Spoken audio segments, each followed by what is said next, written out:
Somewhere in 1970s America, dinner didn't always mean a full plate. For many working families, even a simple lunch felt like a quiet challenge. The fridge wasn't full of choices, it was filled with whatever was left. And out of that silence, something unexpected was born. Sandwiches made not for comfort, but for survival. No deli meats. No fancy spreads. Just bread, scraps, and imagination holding everything together. On factory lunch breaks, in school lunchboxes, and at kitchen tables that had seen better days, these forgotten sandwiches became a daily ritual of making something out of almost nothing. Today, we're going back to that forgotten world, where every bite tells a story of struggle, creativity, and quiet resilience. You're about to discover 10 poor man sandwiches from the 1970s that almost no one makes anymore, and by the end, you might never look at a simple slice of bread the same way again. Stay with me till the end, and if these stories connect with you, subscribe, because we're just getting started uncovering the meal's history tried to forget. The 1970s in America was not just a decade of change, it was a decade of pressure. Prices were rising faster than paychecks, factories were slowing down, and many working-class families were learning a difficult truth. Food had to stretch further than ever before. In small kitchens across towns and industrial cities, mothers and workers were quietly turning everyday ingredients into meals that could survive the week. And that's where the story of forgotten sandwiches begins. There were no recipe books for what was about to become a daily routine. These were not restaurant creations or polished ideas. They were survival solutions, built in silence, passed from one family to another without ever being named. A slice of bread became a plate, a meal, and sometimes the only thing standing between hunger and another long shift. Leftover potatoes, a dab of butter, a pinch of salt, or even just sugar sprinkled on toast, these were not seen as recipes at the time. They were simply what was available. Yet somehow, they carried families through mornings before school and nights when dinner had to wait. In factory break rooms, workers wrapped these simple sandwiches in paper bags, knowing there was nothing fancy inside, but it was enough to get through the day. And from this quiet struggle, the first of these forgotten sandwiches was born, a simple creation that proves how far people can go when comfort is limited, but determination is not. Now, let's step into the first one.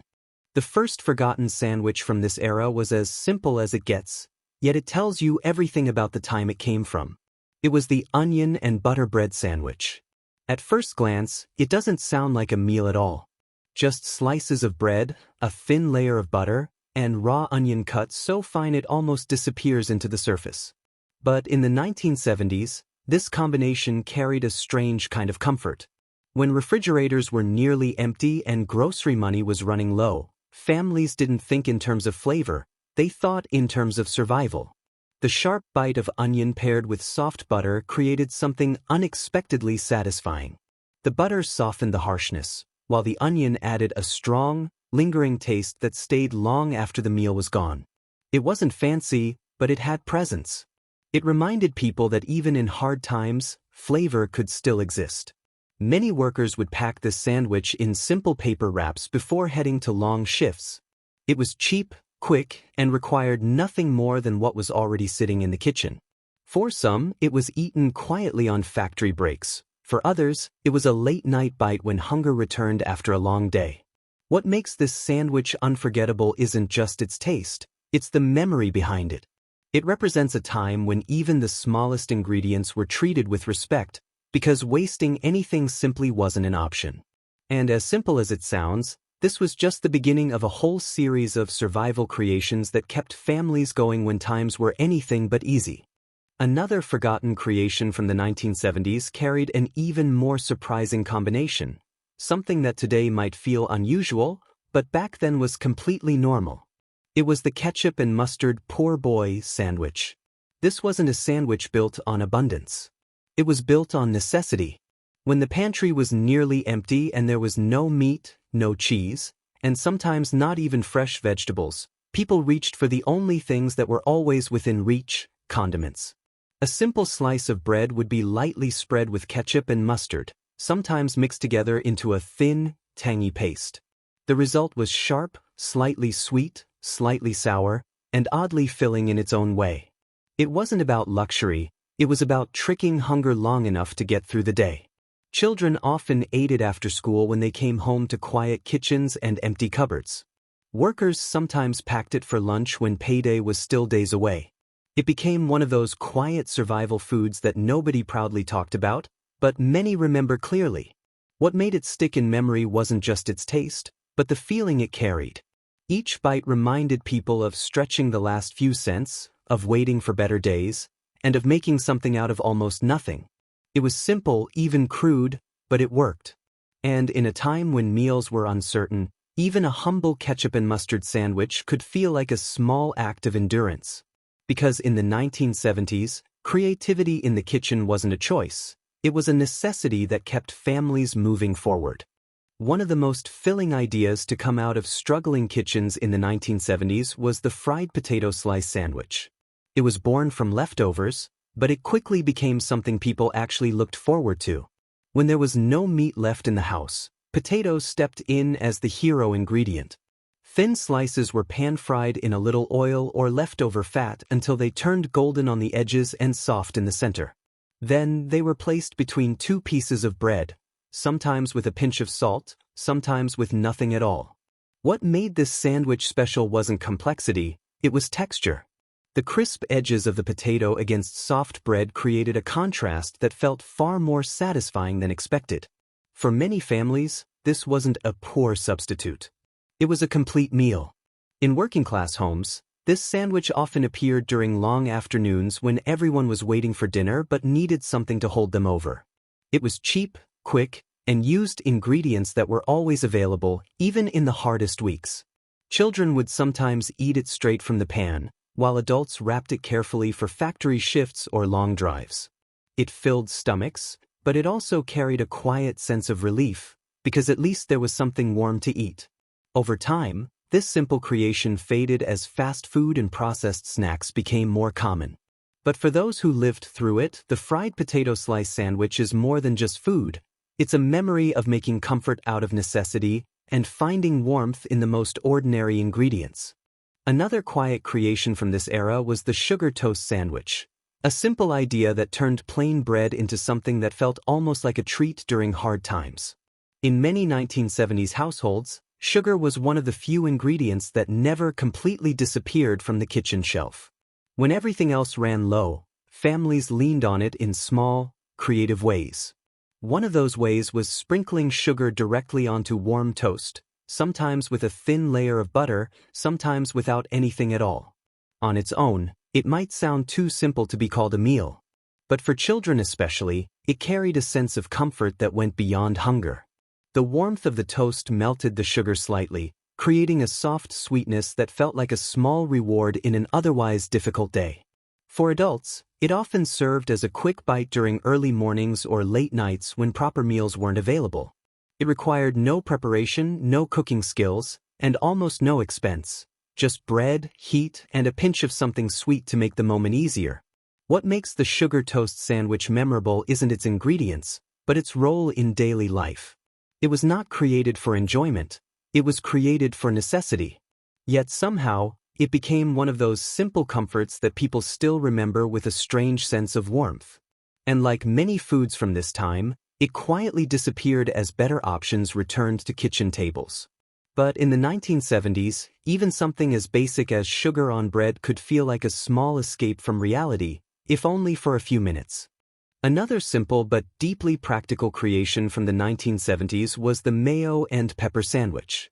It was never written in cookbooks, yet it quietly existed in countless homes where stretching ingredients was part of everyday life. When there was nothing else available, a thin spread of mayonnaise on bread became a quick solution. It added softness, a little fat, and just enough richness to make plain bread feel less empty. But the real character came from a light sprinkle of black pepper on top. That small addition changed everything. The pepper gave a sharp bite that cut through the smoothness of the mayo, creating a contrast that made the sandwich feel more complete than it really was. It wasn't fancy, but it carried a surprising depth for something so minimal. This sandwich often appeared during rushed mornings before work or school, when there was no time or no resources. for anything more elaborate. It was also common in lunchboxes, wrapped in wax paper, eaten quietly during short breaks in long factory shifts or school days. For many families, this wasn't seen as poor food. It was simply practical food. It filled the gap between meals and helped people keep going when options were limited. Over time, as grocery shelves became fuller and processed spreads became more common, this humble combination faded away. But in its time, the mayo and pepper sandwich stood as proof that even the smallest ingredients could create something satisfying enough to get through another difficult day. One of the most resourceful creations from the 1970s kitchen was the canned bean smash sandwich. It came from a time when nothing in the pantry was wasted, and even the simplest canned food could be turned into a filling meal. When fresh ingredients were gone, canned beans, often baked beans or plain white beans, became a reliable backup. Families would warm them slightly, then mash them with a fork until they turned into a thick, rough paste. Sometimes a pinch of salt or a drop of oil was added, but often it was kept as it was. This mixture was then spread between two slices of bread, creating a heavy, dense sandwich that could actually keep hunger away for hours. It wasn't elegant, but it was powerful in its own way. Each bite carried warmth, protein, and the quiet reassurance that at least something was on the table. For working men returning from long shifts, this sandwich was a quick way to refuel without waiting for a full cooked meal. For families, it became a fallback option on days when grocery money simply wasn't enough to stretch. What makes the canned bean smash sandwich unforgettable is not its appearance, but its purpose.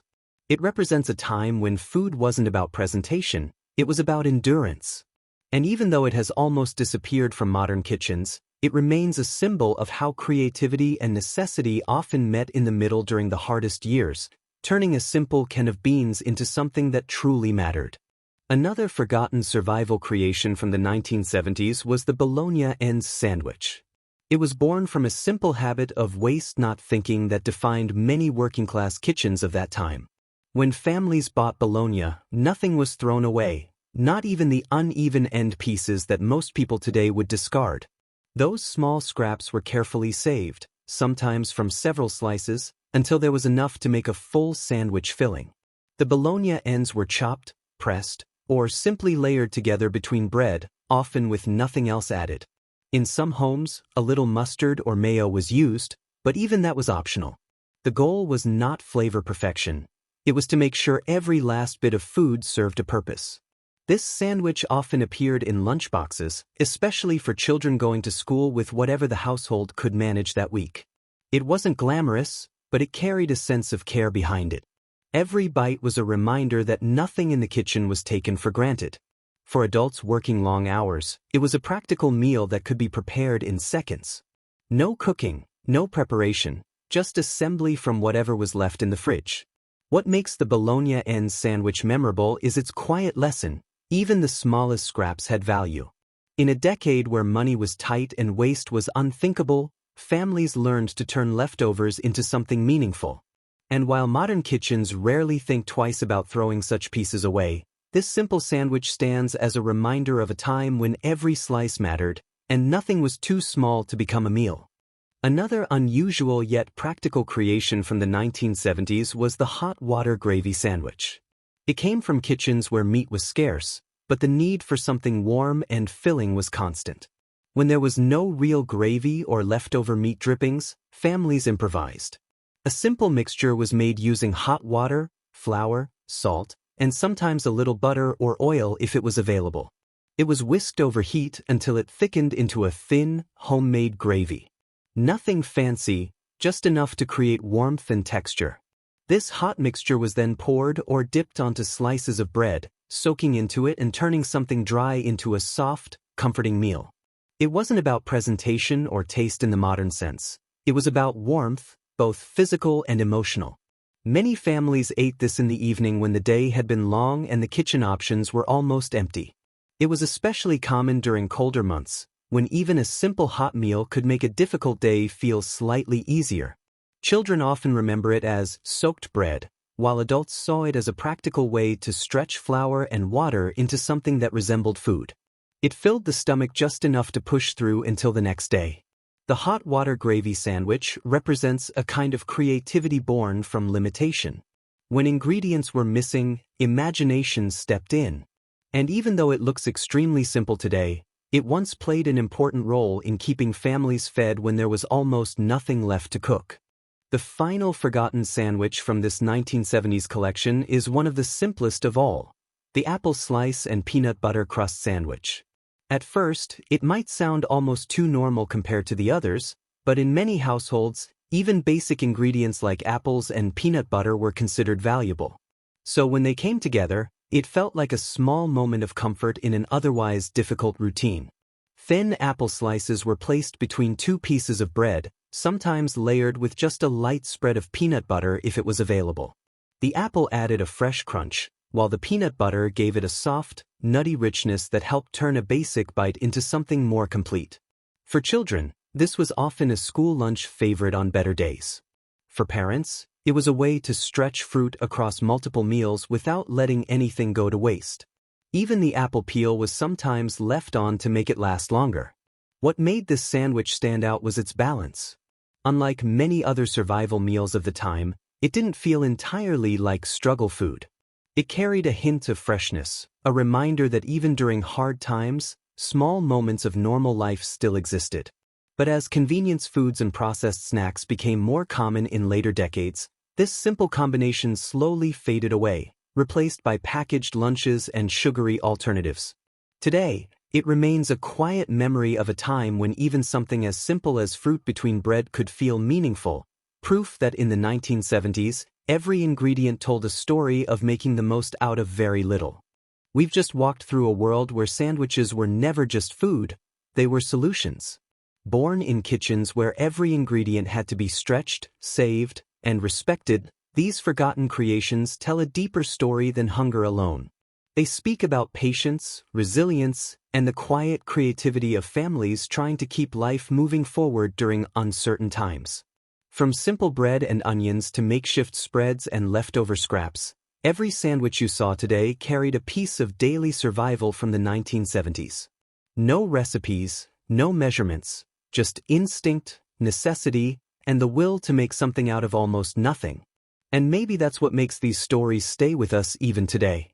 Because behind every bite was a family, a paycheck that didn't go far enough, and a table that still needed to feel like home. If you've ever heard your parents or grandparents mention meals like these, share their story in the comments. Those memories matter more than we realize. And if you want more forgotten food stories from the past, stories that history left behind but people still remember, then subscribe and stay with us. Because there are many more lost recipes waiting to be uncovered, and each one has a story worth telling.